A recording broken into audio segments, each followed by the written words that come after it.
Ayas POV. Nagulat siya nang bigla na lang bumungad sa pintuan ng shop si Lucas at ang kanyang Kuya Buboy. Kasalukuyan siya nakikipagpambuno sa mga nanloob na lalaki kasamang kanyang dalawang alalay na sina Trina at Gemma. Habang nasa isang corner naman si Ana at nanatiling nagmamasid lamang. Si Kay naman ay nanatili sa hindi kalayuan sa shop at nanatiling nagmamasid sa mga nangyayari sa nasa loob. What happened? Takang tanong ni Lucas pagpasok at naabutan si Aya na hawak ang kamay ng isang lalaki. Biglang tumakbo palapit si Ana kay Lucas at yumakap sa bewang nito habang umaarte. Mabuti na lang at dumating ka. Itong mga ito kasi bigla na lang mga pumasok tapos biglang nag-declare na hold up. Oh my God! Atakihin yata ako sa puso nito. Talak nito na kinakunot ng noon ni Aya matapos mapansin ang ginawa nitong pandidilat sa isang lalaki na hawak naman ni Thea. Are you okay? Tanong ni Lucas na nakatingin partikular kay Aya. Bali walang tinanggal nito ang mga brasong nakapulupot ni Ana at malalaki ang hakbang na lumapit kay Aya. Biglang nataranta si Buboy sa nakita. Hindi niya niiwasan tanungin ang sarili kung magkakilala na ba ang dalawa. Base sa naging reaksyon ng kanyang boss ay magkakilala na mga ito. I'm okay. Aniya tipid na ngumiti. Napabaling ang tingin niya sa kanyang Kuya Buboy. May kailangan ka ba kuya? Pasensya na kayo sa naabutan niyo dito. Baling niya kay Buboy. Kuya? Kunot noong tanong ni Lucas na nakatingin kay Buboy. Ngumiti si Buboy kay Lucas. Ganun talaga kapag kuya ka ng lahat. Sagot nito sabay kibit balikat. Nagkakilala na kayo? Formal na tanong ni Lucas kay Buboy. Biglang kinabahan si Buboy. Kilala niya ang amo kapag hindi nito nagustuhan ang naisagot o nalaman nitong nagsisinungaling siya. Lalo pat ang tagal nitong pinapahanap sa kanya si Aya. Hindi kami formal na magkakilala, biglang sagot ni Aya. Matalas ang pakaramdam niya sa mga ganitong bagay at napansin niya na may tinatago ang kanyang Kuya Buboy. Ganun lang kasi talaga ako sa ibang customer ko dito sa shop. Anyway, inuulit ko. Pasensya na kayo sa inabutan niyo dito. Tumango si Lucas at yumuko. Hinablot ito sa braso ng lalaking hawak ni Aya kanina. Habang makahulog ang nagkatinginan sina Buboy at Aya. Nakasunod naman sa kanilang mga mata ni Ana na hindi naitagong inis. Akmang lalabas na sana ito na marinig si Aya. Aalis ka na? Pasensya ka na. Nasirang araw mo sa pamimili dito. Okay lang. Sa ibang araw na lang siguro. Sige, nakalimutan ko may lakad pa pala ako. Anito't nagmamadaling lumabas. Lumapit siya kina Thea na nasa isang corner at kaswal na nagpasalamat. Salamat sa tulong yung dalawa, Anya. Kumindat namang ito sa kanya sabay nguso sa direksyon ni na Lucas. Quits na tayo kapag pinakilala mo ko sa isang yun. Sabay nguso sa dalawang lalaki. Sino doon? Si Lucas? No, yung gwapong kausap niya. Si Ku. Siya ba? Sige, yun lang naman pala eh. Nangingiting sabi niya at muling nilapitan ang dalawa. Clear those bastards and make sure na walang makakalusot sa kanila. Kailangan kong malaman kung sino nag-utos sa kanila. Maring bulong ni Lucas kay Buboy. Yes, boss. Sagot ni Buboy sa mahinang tinig. Sige na, tawagin mo na mga kukuha rito bago pa may makalapit ng mga pulis. Ano nga pala't napasyal kayo dito? Muling tanong ni Aya na makalapit kina Lucas. May gusto lang sana akong sabihin, sagot ni Lucas. Hi sir, baling niya kay Buboy. May kailangan po ba kayo dito sa shop? Pasensya na't nagulo tuloy dito. Nakangiting dagdag niya. Wala naman. Gusto ko lang naman sanang tumingin ng magandang regalo para sa girlfriend ko. Pero next time na siguro. Sure sir. Anya. Can we talk? Tanong ni Lucas kay Aya. Magkakilala kayo? Tanong ni Buboy kay Aya mismo. Tumango siya at ngumiti. Yes, actually we're friends and business partners too. Ha? Kailan pa? Takang tanong ni Buboy.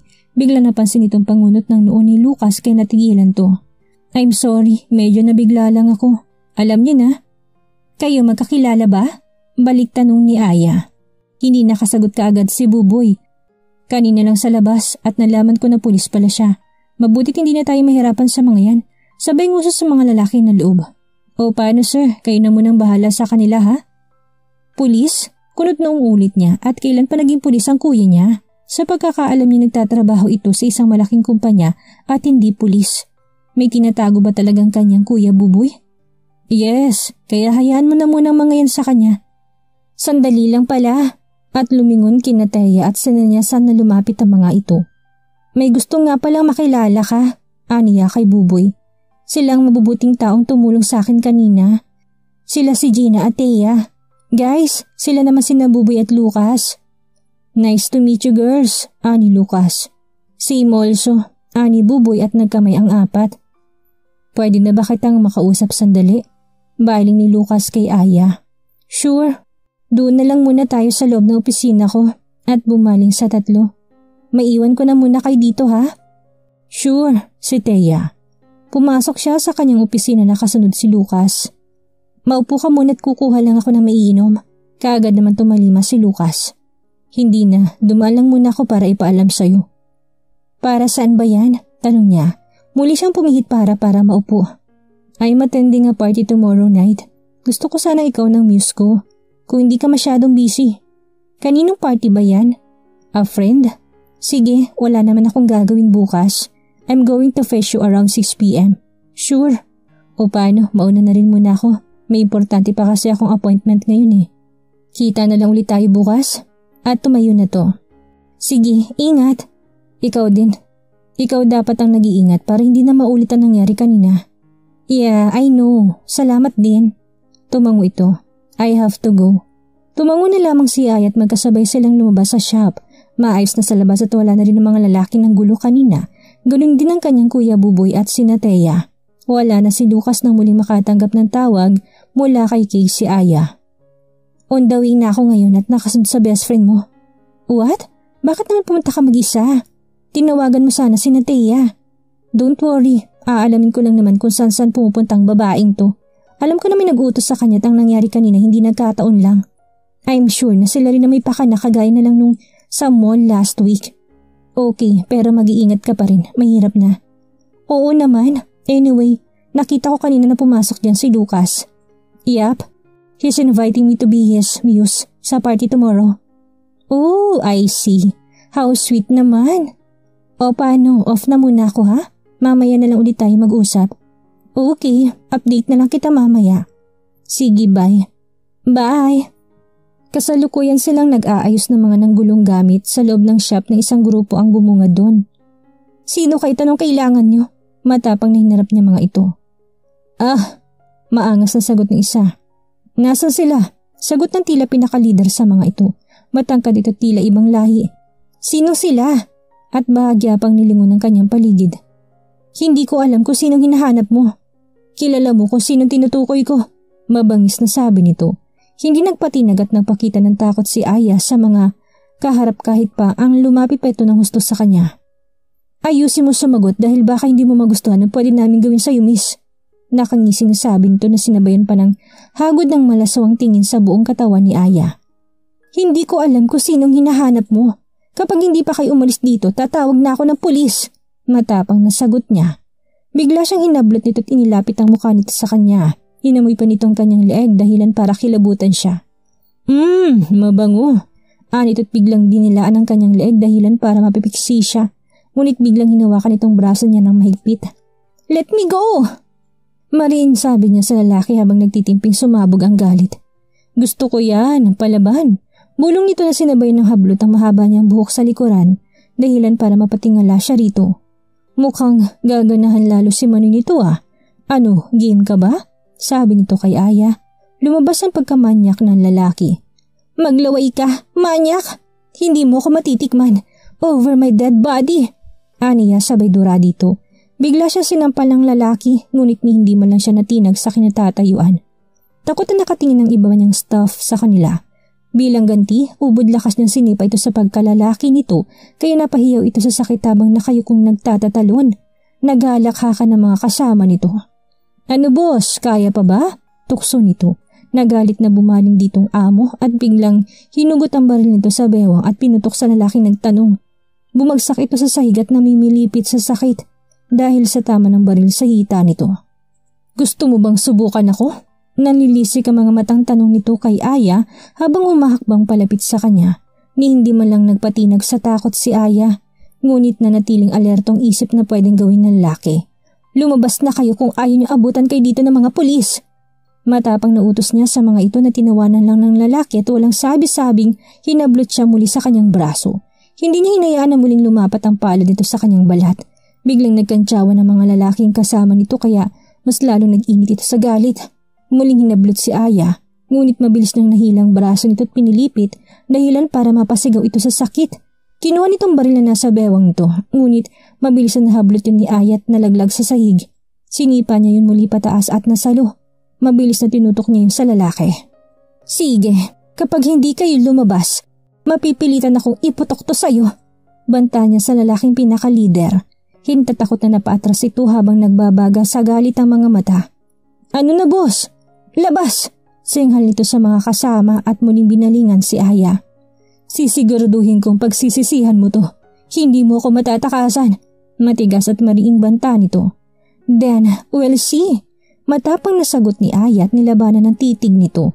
Mabilis na nagsipag-alisan ang mga ito. Saka lang nakaramdam muli ng relief si Aya na makitang wala ng mga ito. Are you okay, ma'am? Tanong ng isang staff niya na lumapit pa sa kanya. Yeah, I'm okay. Sige na, you can go back to your work. Aniya. Salamat ma'am, hindi namin alam na matapang ka rin pala. Sabi ng isa pa. Kailangan hindi natin sila hayaang manggulo dito. Sige na, balik na sa mga trabaho. Mabilis na sa pagbalikan sa kani-kaniyang mga trabaho ang staff. Naiiling naman siyang bumalik sa kanyang opisina. Naibagsak niyang katawan at napasandal sa kanyang swivel chair. Pakiramdam niya nananakit ang kanyang sentido kaya bahagya niya yung nahilot. Habang nakapikit ang kanyang mga mata ay biglang nag-ring ang kanyang phone. Yes? Hello? Hulaan mo kung nasan ako ngayon. Si Kay ang nasa linya. I'm feeling so tired right now, so please kung may mahalaga kang info, just tell it.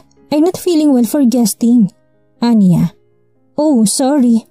May bago ka bang info? Actually, siguradong magugustuhan mo. I think magandang balita to. At last, magkakaroon tayo ng bagong lead tungkol sa mga taong hinahanap mo. Masayang sabi nito. Biglang nagkaroon siya ng interes sa sinabi nito. Are you sure? Yes, at alam mo ba? Hindi ko akalain na marami palang secret tong best friend mo. Sigurado ka bang kilala mo na siya talaga? Sinong tinutukoy mo? Si Ana ba? Hello, she's not my best friend. Friendly lang naman talaga akong tao, no? Kasasabi lang niya't nakakatampo ha. Imagine, ang akala namin kami ng best friend and partner in crimes mo. Yun pala may isa pa. Hey, inayunan ko lang naman yung tao, no? Alangan naman na ipahiya ko yung tao ng harapan. Ikaw naman, hindi ka na nasanay. O ano na, gusto ko na marinig ang sasabihin mo. Ayun na nga. Last time na nakita ko si Ana sa isang mansyon then the other day, talking to some gangmians at the back of the mall. This early in your shop having conversation in strange man before your shop got robbed and now she's here again in another big house with guarded by mainly black men. Now did you get what I mean? Means she's keeping a lot of secrets from me? You got it.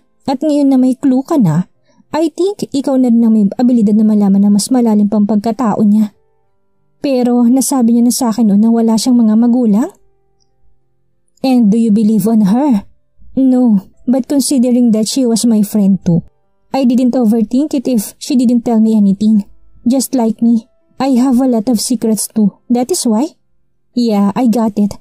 But sometimes, kailangan mo ring tingnan at alamin. Gagaya nito, hindi mo alam na malapit lang pala sa yung susi sa pintong gusto mong pasukin. I'll think of that. But for now, make yourself safe and please, go back to the hideout. May tamang panahon para dyan. Thanks for your concern, but after I saw it, hindi ko hahayaan na wala akong malaman kahit na malit lang na bagay dito. Sandali lang naman ako. I-check ko lang kung tama bang hinala ko. Then after this, balik na rin ako sa hideout. Bye. Kay? Ngunit nawala na ito sa linya, hindi tuloy niya maiwasan ng kabahan. After an hour, muli siyang nakatanggap ng tawag mula kay Thea. Nakontak mo ba si Kay kanina? Yes, kausap ko siya. Hindi ko lang sure kung nakauwi na siya. Why? Nag-aalala kasi ako. Hindi ko siya makontak kanina pa. Ngayon lang nangyari to na almost an hour na siyang naka-off. Halatang pag-aalala sa tinig nito. Sigurado ka bang nakausap mo talaga siya kanina? Kasi kahit ngayon can't reach na siya eh. Don't panic, okay? Maybe we can check her first kung nakauwi na ba siya, okay? I'll call you again later. Pinatay niyang linya at muling nagdial sa number ni Kay. Kagaya na sinabi ni Thea, hindi nga ito makontak.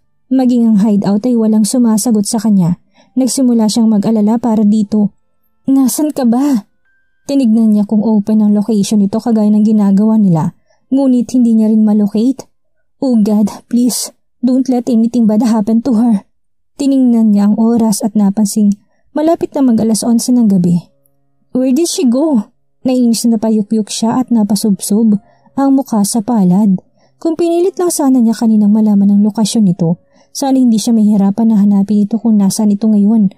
Muli niyang dinaya lang numero ni Kay nang may maramdaman siyang sumagot nito ngunit na natiling walang imik. Muli siyang kinabahan. Hello, Kay, are you there? Where are you? Why you are not answering my call? Muli sandaling katahimikan bago may narinig siyang tumikim. Yes, I'm still here. Don't worry. Napakunot noo siya sa sagot nito. Seryoso ito't hindi gumana ang pagiging mabiro na nakakapanibago para sa kanya. Where are you now? Pupuntahan kita. No. Maagap na sagot nito. Okay lang ako. Malayo ko ngayon kasi may binisita kong malayong kamag-anak. Saka hindi ba't may appointment ka pa bukas? Dapat magpahinga ka na lang muna para fresh ka tomorrow night. Are you sure you're okay? Yap, so bye na muna. Take care. Nawala na ito sa linya, ngunit nanatili siya nakatitig sa kanyang hawak na phone. Alam niya may mali na nangyayari kay Kay. Hindi to kagaya ng tono nito at kailangan niyang malaman yun. Matagal siyang nakatitig sa kanyang sarili sa harapan ng salamin. Suot ang isang kulay light green na halter na tinernuhan ng kaparehong kulay ng 2.5-inch high-heeled sandal. Kompletong pair set ng alahas. Nag-apply ng manipis na make-up at lipstick na nagmukhang natural lamang sa kanyang ayos. Tinaas niyang kanyang buhok pa itaas at pinunggos na nakababilog. Dahilan para lumantad ang kanyang makinis at maputing likod. Nag-iwan din siya ng ilang hibla ng buhok sa harapan at kinroll yun na hinayaang nakalugay. May kaiksian din ang tabas ng tela dahil umabot lamang sa gitna ng kanyang mabibilog at mapuputing mga hita. Ngunit confident siyang magdala ng sarili dahil likas na rin naman sa kanya magandang hugis ng katawan na karamihan sa mga lalaki ay gustong-gusto. Mula sa bintana sa kanyang silid ay nasulyapan niya ang pagdating ng kotse ni Lucas kaya kagad din siyang bumaba, bitbit ang kanyang purse. Kita sa mga mata ni Lucas ang labis na paghanga nang makita siya. Nakangiting inabot nitong kanyang palad. You look gorgeous, my lady. Ubod tamis na puri nito sa kanya at inalalayan siya pasakay ng kotse nito. Thank you. Nakangiting sagot niya. Habang nasa daan ay nanatiling tahimik si Aya. Hindi pa rin kasi maiwasang sumalit sa isipan niya ang kalagayan ni Kay. Mula pa kahapon ay wala pa silang balita dito kaya labis na rin ang pag-aalala niya. You look bothered. May problema ka ba? Puna ni Lucas sa pananahimik niya. Nothing. Medyo na-curious lang ako para dito sa party na to. Anyway, kakilala mo bang may pa-party? Actually, hindi rin. Pero alam mo naman na sa nature ng trabaho at buhay ko, hindi maiwasan na may mga taong gusto rin tayong makilala. That's why they invited us. Kibit balikat na tugon nito. But I'm not invited, only you. I have the right to be with my partners. Wala namang rules na bawal magsama ng partners eh. Napangiting napailing si Aya. Subalit kahit na anong pilit niyang gustong alisin ng kabay na natiling naroon niyon, binaling na lamang niyang tingin sa labas ng bintana upang walang mapansin ng kasama. Ilang minuto pat huminto sila sa tapat ng isang malaking gate. May malawak at nagliliwanag na bakuran sa loob nito. Hindi ito matatawag na bahay lamang dahil para yung mansyon sa laki. At may hinuha niya isang mayaman at makapangyarihang taong nakatira doon. Kung kanini bahagya lamang ang nararamdaman niyang kaba, ngayon mas dumoble pa yata yun. Hindi niya matukoy subalit alam niyang kailangan niyang magmasid sa kanyang paligid. Matapos maipakita ni Lucas ang invitation ay mabilis na silang pinapasok ng guard. Giniya siya ni Lucas papasok, palapit sa mga mesang nandoon. Marami na rin ang mga taong naroon at kanya-kanyang batian at kwentuhan. Mr. Montago, I'm glad to see you here too. Bati ng isang ginong nakipagkamay pa sa binata. Tango at ngiti lang ang naging tugon nito. Halika, maupo muna tayo dito. Aya sa kanya ni Lucas, humila ito ng isang upuan na para sa kanya. Pinili rin ito ang lugar kung saan nasa bandang likuran at malayo nakikita mga tao sa paligid. Sandali silang naghintay bago may dumaan na isang server na may dalang kupit at na may lamang alak. May I have two please? Tawag ni Lucas dito. Umabot ito ng dalawa at inabot sa kanya ang isa. Kahit ayaw niyang uminom ay pinilit niyang ubusin yun upang mapakalmang kanyang sarili sa sobrang kaba. Pasimpleng umikot ang kanyang paningin sa paligid at napansin niyang maraming guard sa bawat sulok. na hindi pangkaraniwan sa isang ordinaryong tao o pamilya lamang. Sa kanyang pagmamasid, hindi sinasadya na may napansin siyang isang daanan sa gilid ng pader na may malalagong halaman. Marahil ay patungo yun sa likurang bahagi ng mansyon. Okay ka lang ba? Pukaw na tanong sa kanya ni Lucas na nakapagpabalik sa kanyang atensyon dito. Oo naman. Curious lang ako kung kaninong residence to. Malakit mo kan talagang ginastusan. I'm sure na hindi basta-bastang may-ari nito. Marami na rin naman akong kilalang tao na may sinasabi. Baka isa sa mga yun ang may-ari kaya ako inaalam. Someone named Romano Salo ang sinasabing may-ari nito. Pero hindi ko pa rin siya namimit ng personal. Kahit naman sa social media, hindi rin siya makita. Masyadong private na tao yata ang may-ari nito kaya hindi basta-bastang kilala ng publiko. Sounds interesting. Mahinang sagot ni Aya. What did you say? Natin, masyado lang talaga akong na-amaze sa ayos at disenyo ng bahay na to. Hindi lang siya basta bahay kung hindi masasabing palasyo talaga. At ngumiti rito. Ilang sandali pa't sinimulan ng pagsasaya, ngunit may isang nagsalita na ginang sa harapan na hindi pa rin makilala dahil sa suot nitong mask na mas lalo niyang pinagtaka. Bakit hindi ito magawang maglantad ng mukha sa harapan ng marami?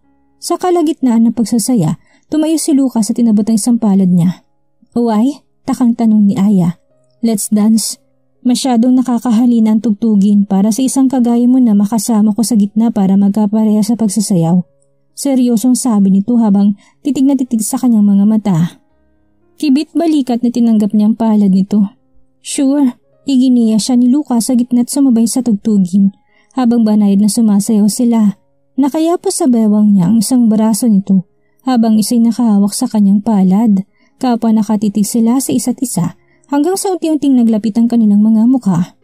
You're a great dancer, bulong ni Lucas. Malayang tumatama ang mainit nitong hininga sa kanyang leeg na nagdudulot sa kanya ng iba yung kiliti at init. Thank you, aniya, bagamat lihim na nahigit ang hininga. Isang ginang ang lumapit sa kanila. Ang kanina nagsalita sa harapan habang nanatiling nakasuot ng maskara. You are a good pair, guys. Puring to sa kanila. Hindi na iwasan titigan nito ni Aya sa mga mata dahil ito lang ang tanging makikita sa mukha nito. Hindi niya maintindihan kung bakit may kung anong kislap sa mga mata nito na tila galit. Hindi niya matukoy kung para kanino dahil hindi rin naman niya kilala ito. Mabuti naman at mukhang nag-i-enjoy kayo sa parting ito. Anyway, I will see you around. Anito tumalikod na muli sa kanila. Ngiti at tangulang ang naitugon ni Aya sa sinabi nito habang si Lucas ay pilit rin na sinisino ang kaharap. Matapos siyang muling maiupo ni Lucas sa kanilang table ay sandaling nagpaalam ito. Sa hindi kalayuan ay lumapit dito isang lalaki na nakasuot ng formal at sandaling kinausap ito. Matapos tumango ni Lucas ay sandaling sumulyap ito sa kanya at sumenyas na maghintay siya. Tumango lamang siya at sinundan ng tingin ng pagpasok ng mga ito sa kabahayan. Sandali siya nagmasid sa paligid at nang mapansin na wala sa direksyon niya ang tingin ng guard ay mabilis na tumalilis siya patungo sa daan ang napansin niya kanina pa. At dahil medyo madilim ng bahaging yun ay hindi rin naman siya basta mapapansin. May kahabaan ang binaybay niya bago niya narating ang dulo. At mga hakbang siya palapit sa pintong nakita niya ay biglang may lumabas na dalawang lalaking magkasama. Napayuko siya sa makapal na halamanan para kumubli. Sigurado ka ba na tiyanek mo ng maigi? Baka mamaya niya na malusutan tayo at malalagot pa tayo kay boss. Alam mo naman ang bilin niya. Narinig niya sabi ng isa sa kasama. Ano ka ba? Sure na walang lusot yun. Sayang naman ang party kung palalampasin natin. Minsan lang mangyari ang ganyan dito kaya dapat naman na maranasan rin natin ng hindi puro trabaho na lang iniintindi natin. Baka malagot tayo kapag nalaman ni boss na umalis tayo dito. Ano ka ba? Ang hina mo naman eh. Alisin mo na nga yung mga daga mo sa loob para hindi ka masyadong nervyoso. Para maliit lang na bagay yung sandaling kalimutan muna natin ang trabaho natin para magsaya. Mahirap bang gawin yun? Isa pa, abala si bossing kaya hindi niya na tayo mapapansin. Pang-inggan niyo pa ng isa. Sigurado ka ha? Ayaw ko mawalan ng trabaho. Sino may sabing mawawalan ka ng trabaho? Basta akong bahala sa'yo. Tara na! Umalis ang dalawa at kaagad na lumapit si Aya sa pintuang nilabasan ng mga ito. Nagulat siya pagpasok dahil may 3 pasilyo ang nasa loob nun. Hindi siya sigurado kung saan papuntang mga yun. At dahil naka-heels ay maingat na naglakad siya para hindi makalika ng ingay. Pakibantay ang maigi ang babaeng yun. Hindi siya pwedeng malingat sa mga mata niyo. Kagaya ng utos ni na boss. Narinig niyang tinig na palapit. Mabilis tuloy siyang napakubli sa isang pasilyo. Nang makalipas sa mga ito ay muli siyang naglakad papasok. habang palaisipan sa kanya kung sinong babaeng tinutukoy ng mga ito. Sa isang pintuan na muli niyang pinasok ay mag-arang sala naman ang bumungad sa kanya. Walang tao doon kaya pinagpatuloy niyang maingat na pagpasok. Akmang muli sana siyang lalabas na may mahagip ang kanyang pandinig. Don't worry honey, kagaya ng pinangako ko sa'yo, hindi ko hahayaan na mahirapan at maagawan ng unika iha ko. May nakaplano naghihintay para sa Aya na yan. Narinig niyang tinig, natutup niyang sariling bibig matapos marinig ang sariling pangalan. At ang tinig ay tila pamilyar din sa kanya. Naalala niyang ginang na may suot na maskara. Maingat na hinawi niyang kortina at sinilip ang nag-uusap. Nanlaki ang kanyang mga mata na mapagsino ang mga ito. Are you sure, Mama? I'm really bored waiting. Patience, honey, sagot ng ginang. Magugulat ka na lang na malamig na bangkay ng Aya na yan. Napaatras si Aya, ngunit sa malas ay nasagi niyang isang maliit na vase sa isang mesa dahilan para lumikayo ng ingay. May tao! Sinong nandyan? Nakarinig si Aya ng mga yabag na nagmamadali palapit sa kinaroroonan niya kaya mabilis siyang nahagilap na mapagkukublihan. Ngunit sa malas niya wala siyang mapwestuhan. Sinong naririto? Sino kayang nakita at narinig ni Aya na may masamang balak sa kanya? Makahanap kaya siya na mapagtataguan? Yan ang ating aalamin sa susunod nating kabanata.